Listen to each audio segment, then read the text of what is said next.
I'm Rosa Mendez, and I'm here at the #1 Long Island broadcast, Monty and Pharaoh. I had the best time ever! Hey, listen, Daddy, you're listening to the #1 broadcast, Monty and Pharaoh, Daddy, in Long Island. The best pro wrestling broadcast of all time, I think. Jimmy, I got to tell you, man, it feels good to be back on YouTube. It was quite disappointing what happened to us, but we bounced back fairly quickly. Well, what else would we do? We're almost at 5,000 subscribers. Well, speaking of that, man, we need more members. Okay. What do you think we need to do to get the people of those 5,000 subscribers to come on and join the team as a Monty and the Pharaoh member? Nudity is out of the question. Any other ideas? I don't know, man. I don't know. But what I do have a few ideas. Well, just like Prel, they should tell 2 friends, and they could tell 2 friends, and so on and so on. Hit the like, hit the subscribe. Check out all our content. But that's, you know what? That's why you're the star of the show, because guess what? Members get special content. Even we spoke about it. Pharaoh came to me one day and he goes, man, what's the deal? I can't even watch some of these videos because I'm not a member. And I said, there you go, Pharaoh. You got to be a member because this is what the members get.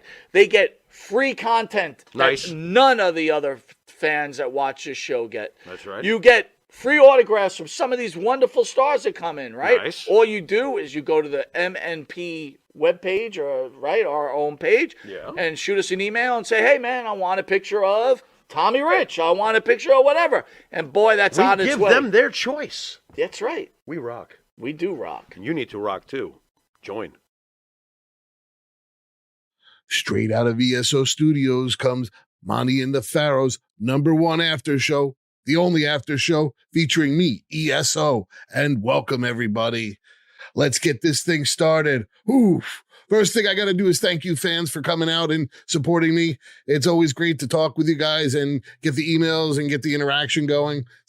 It's always a lot of fun. Thank you guys. Next thing I have to do is, as always, I have to send a shout out to Mike, Monty, and Jimmy Pharaoh. If it weren't for you guys, I wouldn't be doing this. And you know what? You got to catch their show, the Monty and the Pharaoh Show. It's on every Thursday night at 9 p.m. on Twitch, Facebook, and YouTube Live. It's also the featured show on the Intuitive app. Yeah. A little LA night there. So you can also find them streaming on every one of those podcast services. And you know what? Wherever you can find them, chances are you can find ESO and the After Show. And also, don't forget, Dan and Benny in the Ring is also on there. Yes. So last week I didn't get a chance to come on and do a show. I did do a quick send out to Mike, but he didn't get a chance to put it up. But we did have some sad news in the Monty and the Pharaoh family. Unfortunately, we lost one of our own, Mike Mantor, Havoc. I can't believe it. I was in your show hours before I found out you passed away, and I only interacted with you 2 weeks ago, and it was nice, my brief interactions with you. I really enjoyed going on your show, and I know you had plans to come back and reciprocate, but unfortunately the things didn't work out that way, and I wish your family well in this tough time for them.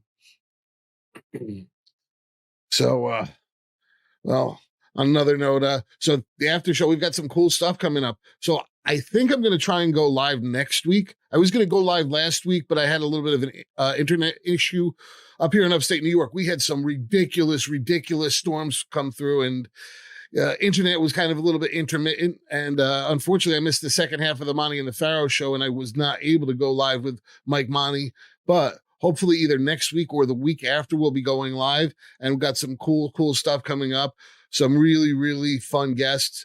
One of my favorite upcoming guests is a guy named Oscar Allen, Dr. E. Oscar Allen. You can look him up. The guy's been involved in everything. And most of the interviews I see with him are very, very stiff and kind of a little bit on the dry side. But I know a different side of this guy, and we're going to bring it out of him on the air.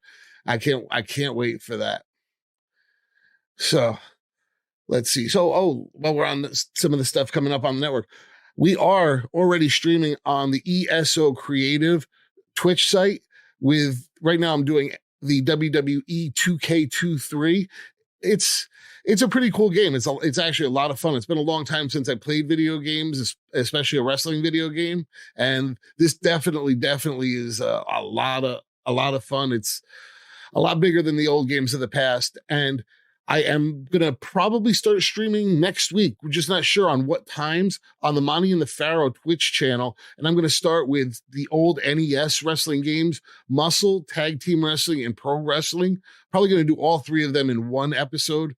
I don't think I could sit through playing more than a half hour of each one. So what we'll do is then take some synopsises, some video from them. We're going to bring them onto the channel, and we'll do a little bit of a review of the games and see which ones are still fun to play and which ones really, really didn't hold up to time. And I can tell you those ones on the NES, I've been playing with them a little bit.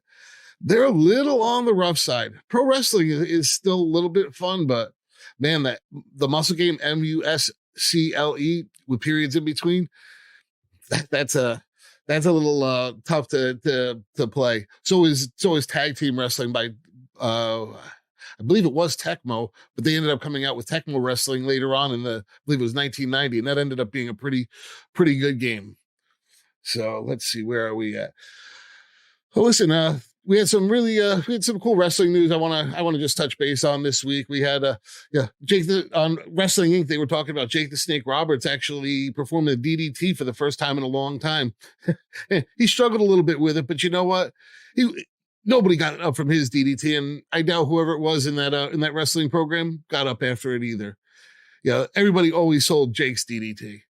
And that's the way it should be now with finishing maneuvers. People shouldn't kick out of them 5 times. Only time you should ever kick out of a finishing maneuver is on a pay-per-view, or maybe a premium main event on a Raw or SmackDown in a build-up match. But no, not on the everyday basis like AEW and WWE do now. So yeah, I'll get off my soapbox there. So WWE really pushed Brock Lesnar. This is also on Wrestling Inc. WWE really pushed Brock Lesnar this week, and unfortunately, the ratings did not come through. They fell flat. Listen, I am not surprised. I think WWE has been making a mistake for a long time with some of the ways these things have been being booked. I think the Brock Lesnar coming back every 3 months, the Edge disappearing for months on end, all that stuff, I'm done with it. I think the average fan is starting to get fed up with it too. People don't care that Brock Lesnar came back. He just came back three weeks ago. And on that note, they're talking about that Cody Rhodes has to go over. Yeah, the only way Cody Rhodes is going to gain any credibility is going over Brock Lesnar. But the reality is it's not realistic. Cody Rhodes has no business going over Brock Lesnar. Brock Lesnar is one of the GOATs. Cody, you're a good talker. I love your promos, but you and Seth Rollins are, in my opinion, that second tier level. You're always going to be in that main event picture, but neither one of you should be holding the belts. That secondary title that Seth Rollins has is the one that you should hold. You should not hold the one that Roman Reigns has. There's very, very few people that I think are on Roman Reigns' level at this point. And I mean, here, let's see, what do we have? We have Brock Lesnar, Bobby Lashley, Randy Orton. That's really about it. Those big names out there. The rest, I really don't want to see in the ring with Roman. I know Logan Paul put on a great match with him, but again, Logan Paul I put in that Seth Rollins, Cody Rhodes level. Oh, they're right there. They're main eventers, but they're not the champions. So again, get off my soapbox there. And so Rick Steiner is at it again. So last year, Rick Steiner made some comments about somebody, and there was an uproar about it, and he was asked to leave the WrestleCon. Well, he had been invited back, and now they rescinded that offer, and he is now uninvited to WrestleCon. I think this is stupid. People should be allowed to have their own beliefs. I have my own beliefs. I try not to put my political stuff out there. It's just not worth it. I'm here to talk about wrestling and fun stuff. I don't want to bring politics into this, but honestly, let the guy have his beliefs. If you don't want to hear what he has to say, walk away. Don't go visit his booth. Don't go buy his autograph. That's the way you protest him. Don't kick him out of the thing and prevent the guy from having an opportunity to make a living. Man, it's not like I'm sorry. This world's just upside down, backwards, and then some. Oh, let's see. What else did we have? Oh, let's see. So, this coming week, we're going to have Rey Mysterio, Sheamus, Cameron Grimes, and LA Knight battle out for that United States Championship Invitational for a chance at Theory. Who can go over in this match? Rey Mysterio? Nah, there's no way they're gonna put him in a match with Theory. Sheamus? Maybe, but no. Cameron Grimes has absolutely no business being in there. And, of course, the MVP right now, LA Knight. Yeah. So who's going to have that chance to face Theory? It's got to be LA Knight. Yeah, there's nobody else that really can do it. So, well, on that note, listen, I'm going to take a quick break. And when I get back, I'm going to go over a WWE magazine from, I believe it's November 1988. And it features one of my favorite wrestlers from when I was a kid, The Ultimate Warrior. Hell yeah. Yeah. Check this out. Recently, somebody got me this. This is the Legends WWE Mattel Dingo Warrior version of The Ultimate Warrior. Check that out. Wish he was still alive because I'd love to get that autograph, but unfortunately he's no longer with us. And yeah, as much as I was a fan of him when I was a kid, as I got to be an adult, I realized what a kind of a tool he kind of was. Changing his name to Warrior, really not taking the opportunities to do things the way he should have. His attitude, especially if you disagreed with him slightly. Listen, I believe everybody should be allowed to have their opinion, and I may agree with you, I may disagree with you, but don't try and change my views in an arrogant way. You should, I'll respect your views. I'll listen to you. I'll process them. And if I want to take them on as my own, I will. Otherwise, I'm going to continue viewing things the way I want to view them. So he really, the Warrior really wasn't into stuff like that. He really, he tried to force his views down everybody's throats. But anyway, listen, we'll be right back after this, and we're going to go over that magazine. I can't wait to take a walk down memory lane. We'll be right back. And APB, American Protection Bureau, voted #1 best on Long Island for all your security needs. Call 631-390-9050. That's 631-390-9050. APB.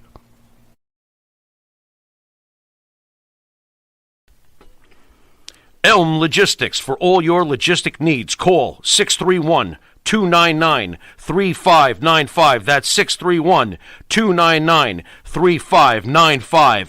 Elm Global Logistics. Pride, performance, and partnerships. Oh. Hey, everybody, and welcome back to the After Show, found here only on the Monty and the Pharaoh channels. It's time to take a stroll down memory lane again, this time to November 1988 and a WWF magazine featuring the one and only The Ultimate Warrior. This is The Ultimate Warrior holding the Intercontinental Championship that he just attained from the one and only Honky Tonk Man. This was the beginning of the major push for the Ultimate Warrior that culminates in that WrestleMania 6 win over Hulk Hogan. Right now, we're in the Mega Powers build-up, which is that Randy Macho Man Savage Hulk Hogan angle. That's about to explode. So let's check out this magazine. On the cover, we have The Ultimate Warrior. The Fury takes the gold. SummerSlam 1988. All the results and exclusive photos. Randy Savage. Is he facing a conspiracy? Battle of the Titans, a special report on Bass at brutalizing Beefcake. Hart Foundation versus the Rougeaus. They set out to show the fabulous Rougeaus are not so fabulous. So yeah, that's when the Hart Foundation had recently turned face. So Check this out. So, of course, we open it up. We've got the table of contents, and we've got an ad for Crushing It. That no longer exists as far as I know. I think we just have Sunkiss left when you can even find that.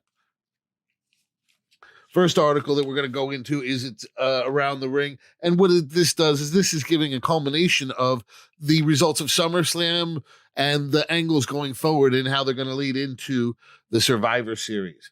And then we have on the opposite page, we have an ad for the SummerSlam pay-per-view or the VHS. And how much was it back then? Oh, it was only $40 for the VHS and 6 to 8 weeks shipping and handling time. I don't miss those days.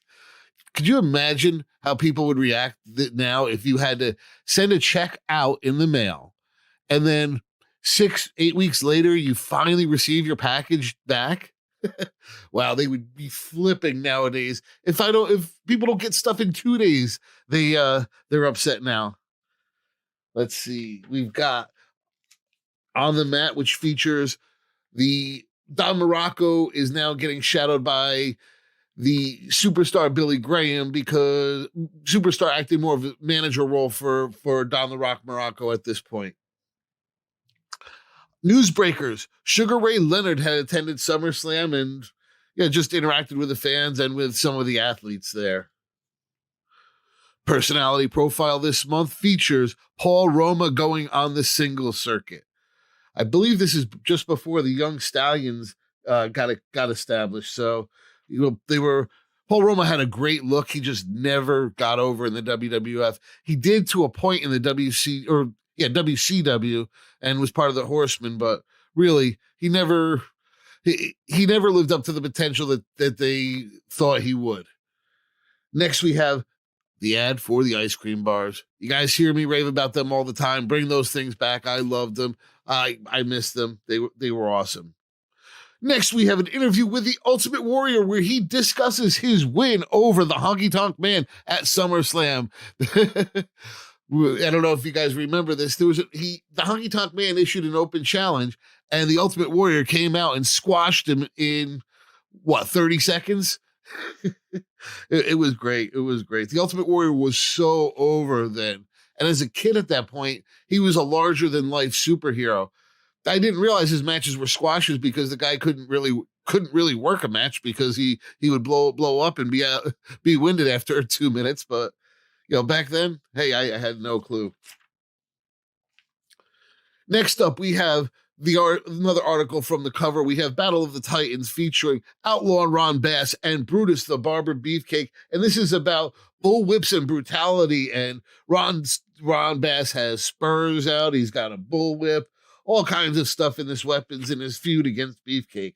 And this just goes back and forth. And they had quite a few battles. And in the end, most of the time, the babyface went over. Beefcake won. Next up, is there a plot against Macho Man Randy Savage? Are there sinister forces may be aligned against him?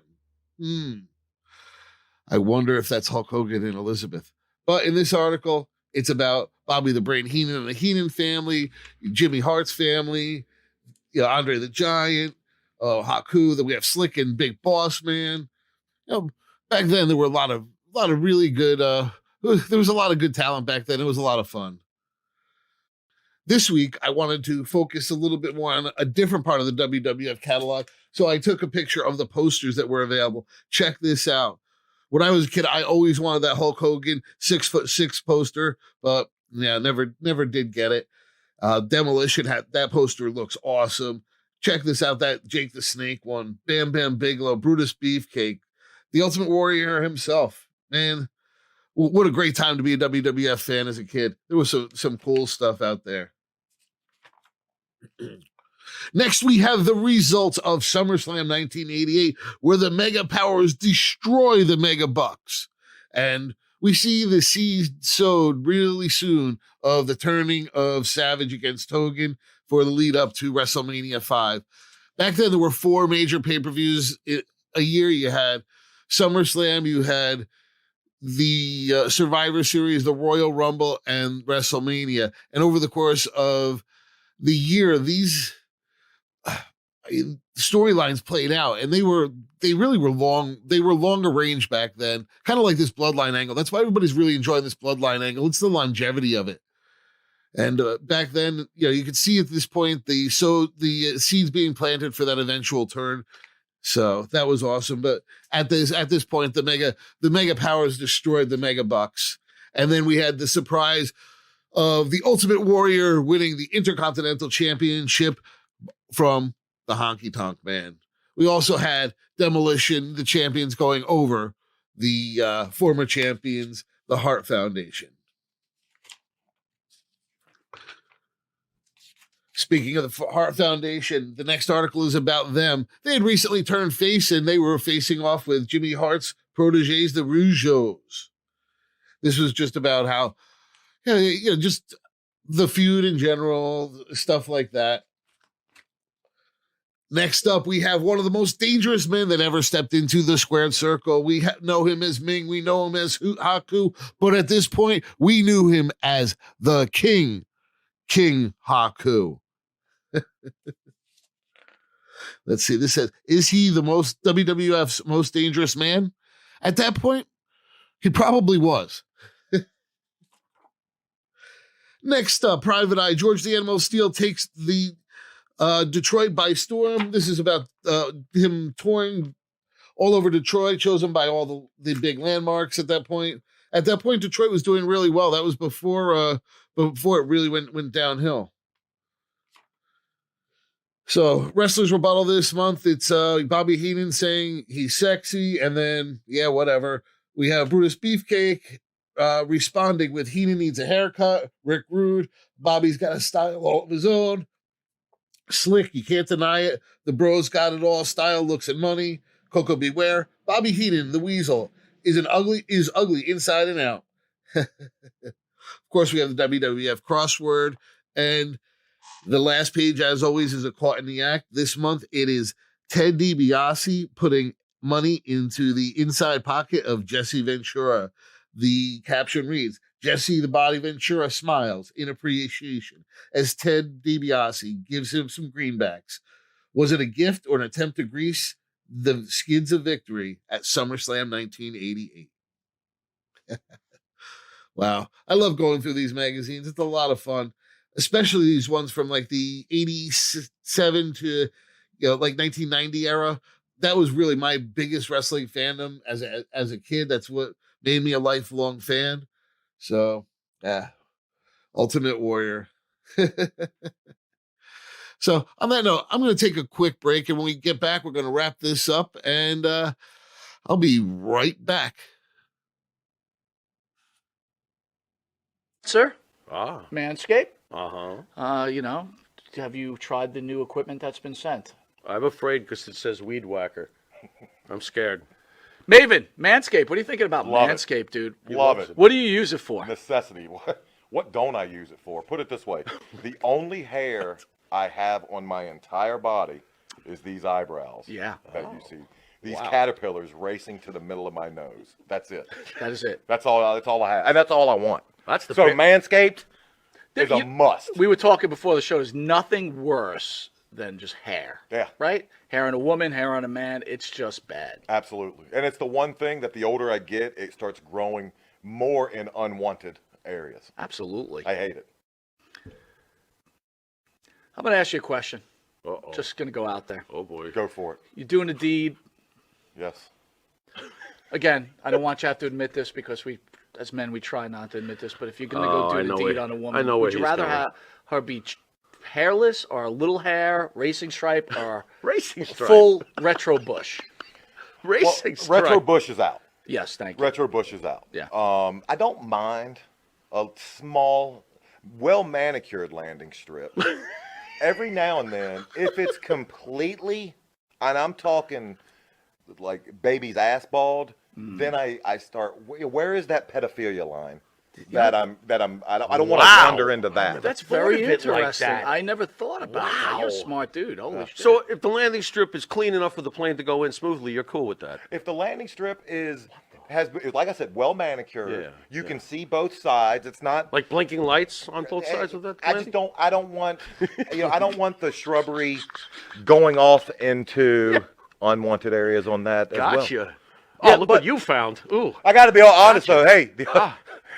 the older I get though, I don't think I can be as I found it. I found Have it. you ever gone down there and like just like she slowly brings down the underwear? Then What is? retro? Just, Absolutely. You're like, whoa! Wow. Yeah, I'm like 46, it of pops course. out. Do you like walk out or what do you do? No, I muster through. I muster up the courage to get He's through. a trooper. He's a trooper. Got to give him an A. Oh, not all heroes wear capes. Yeah, There you no, go. I hear you. There you Listen, go. I couldn't Super say. Bush. I couldn't say it. Well, if you have the same beliefs as Maven does, Manscaped could help you. Absolutely. The weed whacker. Absolutely. What are you thinking? I'm thinking that I may have to, go in a room, close the door, and hang out with the weed whacker for a little while. Man, I think you're a retro guy, aren't you? I like 70s adult films, if that's what you're getting at. Yeah, there you go. Yeah, but only with that, Ron we're going to take Jeremy, a quick Batman. commercial break, and we'll be Anyway. back with this wrestling icon, Maven. We will see you in a drop kick second. Drop kick. Hey, everybody, and welcome back to the After Show, found here only on the Monty and the Pharaoh channels. Well, thank you guys for stopping by as usual. I got a quick story to tell before we get going. So Marty Jannetty and I have been in contact, and he's going to cut some type of promo or ad type thing for me in the show, and we've been going back and forth on it for a couple of weeks. And the other day I got an audio message from Marty at about 1:30 in the morning. I woke up to it, and I was like, "Oh, awesome! This must be that ad." Well, I would have preferred a video version, but audio is awesome. Especially most of you guys are listening on the podcast, not seeing the video version. Which, hey, how did you guys like the blue set this week? Let me know in the comments below. So, like I said, I got this audio from Marty Jannetty, and I'm like, cool, I can't wait. So I go and I open it expecting maybe some sarcastic promo about my business or about me, or something challenging, something, not what I expected. So I open it up, and well, it was so good I had to create a video version of it. So listen, check this out, guys. What I got, you gotta give it to your mama. What I got, you gotta give it to your papa. You do a little dance and you drink a little water. Give it away, give it away, give it away now. Give it away, give it away, give it away now. What the fuck? So yeah, I hope you enjoyed that. That was what I woke up to the other day, expecting kind of a promo. Instead, I got Marty Jannetty singing to me, Red Hot Chili Peppers, "Give It Away," and an interesting rendition of it at that.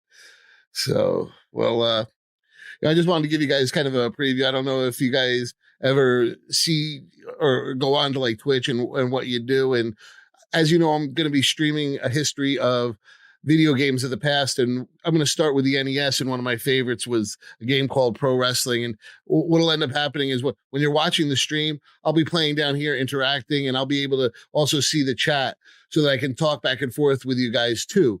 It should be a lot of fun. I'm only going to spend a little bit of time on each of these games on the NES, and then as we get into some of the better games that are a little bit more in depth, I'll spend a little bit more time on them. Pro Wrestling was a great game for the NES, and I'll talk a little bit more about the history of it when we get to that game. But I just wanted to show you kind of what it's going to look like. Then what I'm going to do is I'm going to take a little synopsises of those streaming sessions, and I'm going to bring them onto the show, and over time create a collection of these video games so that if anybody else wants to go and play them or see what these were about, they can. And so.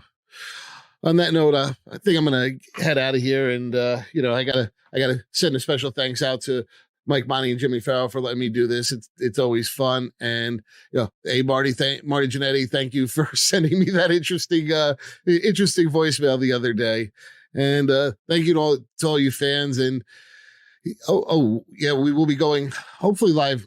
I don't know if it'll be next week, but maybe as soon as next week. But we will be streaming live this week on the ESO Twitch channel and probably the Monty and the Pharaoh Twitch channel also. I may even be able to, if Mike and I can set it up correctly, maybe I'll just stream directly on the Monty and the Pharaoh YouTube channel. That would be interesting. Oh yes, and check this out. The day of Marty Jannetty's Dark Side of the Rink episode, Mike, Monty, and I are going to be doing a live watch along, and we're gonna kind of dissect this and be there for our friend Marty. As I hate to say it, I'm afraid this is going to be a hit piece on him.